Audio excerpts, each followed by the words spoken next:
गोरखनाथ बाबा जिंदाबाद, जिंदाबाद जिंदाबाद गोरखनाथ बाबा जिंदाबाद। जिंदाबाद जिंदाबाद। क्या सच्चाई है और जिसकी आपने मदद की वो समाजवादी पार्टी का कार्यकर्ता भी है? नहीं, ऐसी कोई बात नहीं है। मैं इस समय लगातार बंगाल चुनाव को लेके देश के कई हिस्सों में मेरा रहना होता है और मुझे भी कई लोगों ने कहा कि और फेसबुक के माध्यम से पता चला कि लगातार ये कहा जा रहा है कि वो भाजपा का कार्यकर्ता ही नहीं है। अब एक नई बहस छिड़ गई। आप ये जानिए कि 19 के चुनाव में मैंने उसको भाजपा ज्वाइन कराया था, तब से वो एकदम मजबूती से भारतीय जनता पार्टी के साथ में है। अगर ऐसे देखा जाए तो आदरणीय लल्लू सिंह और बाबा गोरखनाथ के अलावा मैं कहना नहीं चाहता हूं कौन कहां से आया है, तो इसकी समीक्षा नहीं होनी चाहिए। और जो वर्तमान माननीय विधायक जी हैं मिल्कीपुर, उससे पहले तो बसपा के बड़े लीडर कहे जाते थे, कभी हमारे सिंबल पर चुनाव तक नहीं लड़े। तो ये कहना कि वो समाजवादी कार्यकर्ता है, पुरानी फोटो उसकी वायरल हो रही है। विषय यहाँ कार्यकर्ता समाजवादी, भारतीय जनता पार्टी, इससे हटके भी एक प्रधानों का अपना मान सम्मान होता है। आप चले जाइए वहां मौके पे, एसडीएम के स्वयं के आर्डर हैं, मेरे आर्डर नहीं है। और जब उपचुनाव था तो सबने उसको आश्वासन दिया था, कोई इतना बड़ा इशू नहीं है। 15 आप विषय समझिए, 15 बीघे का सीलिंग का नंबर है, उसमें 30-35 घर बने हैं।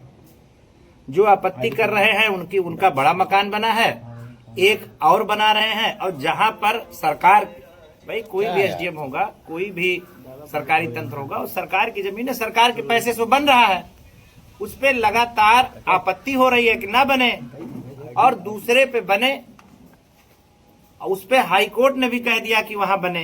तो मैं ये जानना चाहता हूं कि मतलब कि हाँ, ये बात सही है कि वो ऑडियो किसने, देखिए बातचीत के दायरे में बहुत सारी बातें होती है कमरे के अंदर। क्या हम अपनी पत्नियों से झगड़ा नहीं करते? क्या अपने भाइयों से नहीं करते? क्या हमारे माँ बाप हमको नहीं डांटते? भाग जा सारे, यहाँ दिखाई न पड़ी। अब पर शाम को वो प्रेम से बुलाते हैं, माँ भी डांटती है। हमारा कोई ऐसा इशू नहीं था कि एसडीएम साहब को जलील करना या इस तरीके की बातें कहना, परंतु जो चीजें चल रही हैं मिल्कीपुर में वो ठीक नहीं लगी मुझे। और मैंने उनको केवल आईना दिखाया। एक लाइन है, जो तेरे ऐप दिखाता है उसे मत खोना। अब कहाँ मिलते हैं आईना दिखाने वाले? मैंने उनको आईना दिखाया। नए एसडीएम है, वहां पर नए विधायक भी हैं। हम ये नहीं कहते कि हम बहुत बड़े लीडर हैं, बहुत ज्यादा परिपक्व हैं, पर ये सही है कि आप लोगों के बीच में रहते रहते, जनता की लड़ाई लड़ते लड़ते, विधायक का एक बहुत बड़ा विषय है, उसको सीखने में, जानने में एक वक्त लगता है, एक समय लगता है। ठीक है, मैं बस यही कहना चाहता हूं कि जो जेन्युइन मांग है, उस मांग को एसडीएम जाएं और पूरा करें।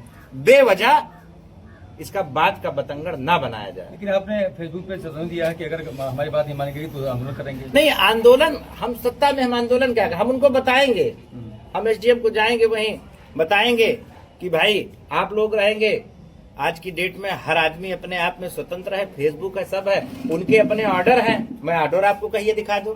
वो पॉइंट में गलत हो लड़का तो उसको फांसी चढ़ा दें। मैं तो ये भी कह रहा हूं। और कौन सी ऐसी मजबूरी है कि सीलिंग के सरकारी जमीन पे प्रस्ताव पे भी वो नहीं बन रहा है? बहुत सारी बातें निकल के आई, वो ऑडियो में जो है वो कहीं से मेरे मुंह से निकल गया होगा। पर कोई ऐसा इंटेंशन नहीं था कि हम उनको कुछ ऐसी बात कहें। लेकिन एसडीएम कहते रह गए आपसे कि जो है बात सब कुछ मानिए मोदी विधायक की। अच्छा, जब गलत है तो क्यों नहीं सुनोगे भाई मेरी बात? हम कोई गलत चीज की लड़ाई लड़ रहे हो तो आप बताइए। अरे हम उनको कहना चाहते हैं, सबको कहना चाहते हैं कि हमको उकसाया ना जाए। हम बहुत शालीन और मोहब्बत के लोग हैं, प्यार से अपनी बात कहते हैं, इसके लिए जाने जाते हैं, मुस्कुरा के चले आते हैं। तो इसका मतलब ये नहीं है। लेकिन विधायक जी, आपने ये भी बात कही है कि 2027 का चुनाव आ रहा है, उसमें खामियाजा झेलना पड़ेगा आप लोग को। भाई देखिए, जब आप किसी को भी, देखिए भारतीय जनता पार्टी में सबको टिकट मांगने का अधिकार है, सबको। एक मामूली कार्यकर्ता अभी राधेश्याम त्यागी जी को देखा, पार्टी ने किस तरीके से जिलाध्यक्ष बना दिया, वो भी टिकट मांग रहे थे मेरे साथ। तो ये किसी को घमंड हो भारतीय जनता पार्टी में कि हम एक बार विधायक बन गए तो आजीवन बने रहेंगे, हमारा टिकट नहीं कटेगा यार, हम ऐसे बैठे रहेंगे, तो ये धारणा सब लोग निकाल दें। जो मेहनत नहीं करेगा, जो कसौटियों पे खरा नहीं उतरेगा, पार्टी विचार करेगी। ठीक है।